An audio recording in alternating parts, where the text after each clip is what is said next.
Sir পদত্যাগ করবেন না, সারা রাত ধরে বিভিন্ন উপদেষ্টারা মানে কমিশন প্রধান অনেকেই গেলেন আর কি, অনেকে গিয়ে একটাই কথা যে স্যার আপনি পদত্যাগ করবেন না। এবং সেখানে এই যে যেসব ছাত্র সমন্বয়ক ছিল এক সময়, এসব শিশু নেতা, এরা নাকি খুব কান্নাকাটি করছে যে স্যার আপনি যদি পদত্যাগ করে চলে যান তাহলে আমাদের কি হবে, ওরা তো আমাদের মেরে ফেলবে।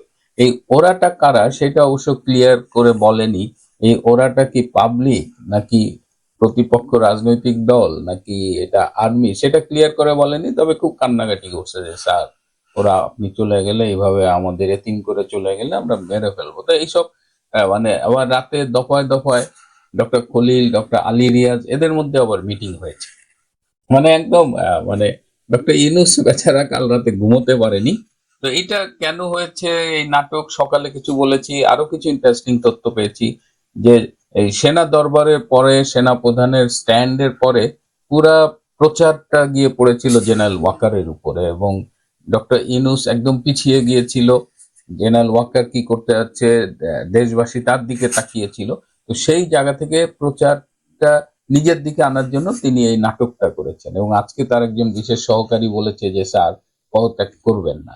স্যার যে পদত্যাগ করবেন না এটা আমরা আগেও বলেছি, আমরা আগেও জানি।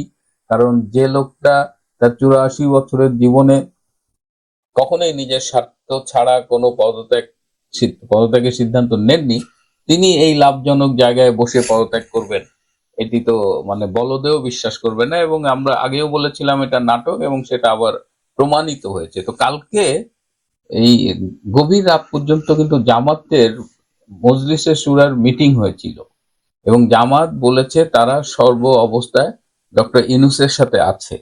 এই যে ডক্টর ইউনূস যে জামাত, শিবির, ইসলামী জঙ্গিদের সরকার এবং তাদের সর্দার, সেটা কিন্তু কালকেও দেখেন এই ক্রাইসিস মোমেন্টে জামাত মিটিং করে সিদ্ধান্ত নিয়েছে যে তারা সর্ব অবস্থায় ডক্টর ইউনূসের সাথে আছে। আবার ভারতীয় যেসব প্রচার হয় বিভিন্ন মিডিয়ার, সেই তাকে বলছে ভারতীয় অপপ্রচারের বিরুদ্ধে জামাত একটা 4 সদস্যের আন্তর্জাতিক প্রচার কমিটি গঠন করেছে, যে জামাতে এই ভারতের এই প্রচারগুলো তারা কাউন্টার দেবে।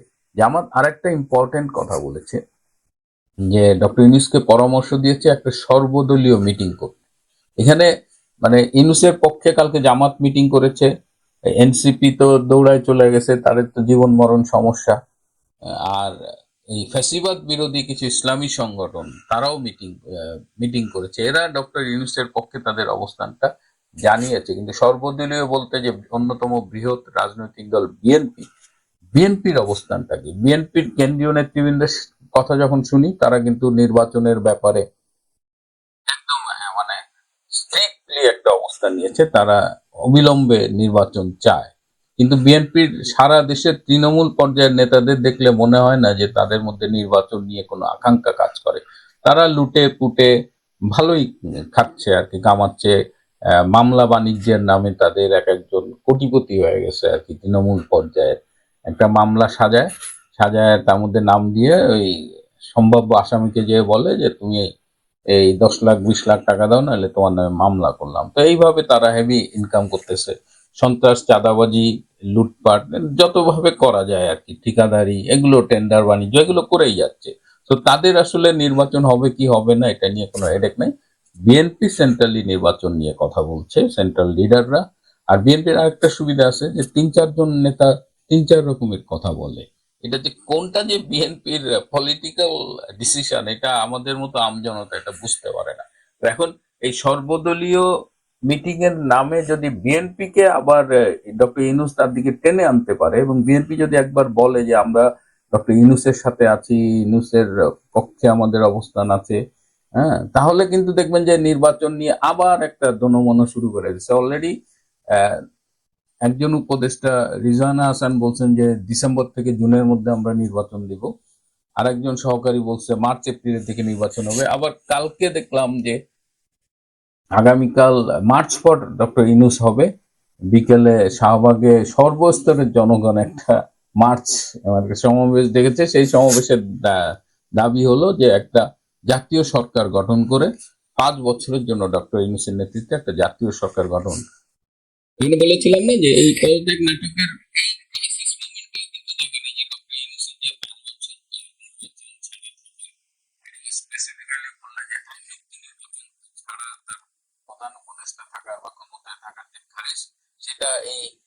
মার্চ ফর ডক্টর ইউনূস দিয়েও কিন্তু বোঝা যাচ্ছে। এর মধ্যে আরো কিছু ডেভেলপমেন্ট আছে। হ্যাঁ, পরশুদিন ঢাকা শহরের জিগাতলা এবং মোহাম্মদপুর থেকে প্রায় 40 জন সশস্ত্র জঙ্গিকে গ্রেপ্তার করা হয়েছে। এই খবরটা মিডিয়া আসেনি। জিগাতলায় 22 জনের মতো, আর বাকি মোহাম্মদপুর থেকে গ্রেপ্তার করা হয়েছে। তো এই যে প্রথম যে শিবিরের তাত্ত্বিক নেতার কথা বললাম, উনি বলেছেন ডক্টর ইউনূস পদত্যাগ করতে চান। আরেকটা তথ্য কিন্তু তিনি দিয়েছেন যে আমরা বর্তমানে 1975 সালের 2রা নভেম্বর থেকে 7ই নভেম্বরের ওই সময়টাতে অবস্থান করছি। তার মানে সেই সময় যে ক্যান্টনমেন্টে একটা রক্তপাত, একটা অনিশ্চয়তা, সেটার দিকে তিনি ইন্ডিকেট করেছেন। এবং আহ, গতকাল সন্ধ্যায় চট্টগ্রাম থেকে শিবিরের সশস্ত্র ক্যাডাররা ঢাকায় মুভ করেছে। আর আরেকটা জিনিস দেখবেন যে এই যে নভেম্বর 75-এর সাথে তুলনা করলো, এবং এই আসিফ নাহিদ এরা প্রায় সশস্ত্র প্রস্তুতির কথা বলে, সশস্ত্র যুদ্ধের কথা বলে, একটা সম্ভাব্য গৃহযুদ্ধের কথা বলে। সেই প্রস্তুতিটা তারা কিন্তু এখন নিয়ে রেখেছে এবং তারা প্রায়ই হুমকি দিচ্ছে। তো আমি বাংলাদেশের সব পক্ষের খবর নিয়ে দেখলাম যে রক্তপাত যদি অনিবার্য হয় তাহলে সেটা হবে। এই যে পুলিশের থানার আর্মস লুট করেছেন, আপনাদের আরো সশস্ত্র প্রস্তুতি ছিল, এই ভয় দেখিয়ে কাউকে দমিয়ে রাখা যাবে না। সো আসিফ নাহিদরা কিংবা জামাত শিবিররা যদি মনে করেন যে তারা গৃহযুদ্ধ করবেন, সশস্ত্র সংগ্রাম করবেন, মানুষজনকে ভয় দেখিয়ে ডক্টর ইউনূসের পক্ষে সমর্থন রাখবেন বা ইউনূসকে টিকিয়ে রাখবেন, তাহলে দে শুড রিথিংক। কারণ প্রতিপক্ষ কিন্তু বসে নেই।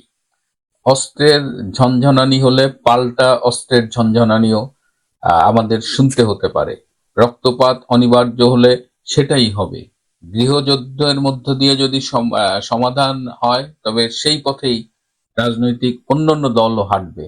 এরকম একটা প্রস্তুতির কথা কিন্তু আমরা শুনছি। সুতরাং নাথিং উইল গো আনচ্যালেঞ্জড। এবং সেনাবাহিনী তাদের যে এই মুহূর্তে মাঠে যে পরিমাণ সৈনিক ডিপ্লয় করা আছে, ঈদের পরে এই সংখ্যাটা অনেক বাড়ানো হবে। তারা আইন শৃঙ্খলা পরিস্থিতির উপরে তাদের নিয়ন্ত্রণটা আরো বাড়াবে এবং তারা নির্বাচনের লক্ষ্যে কাজ করছে।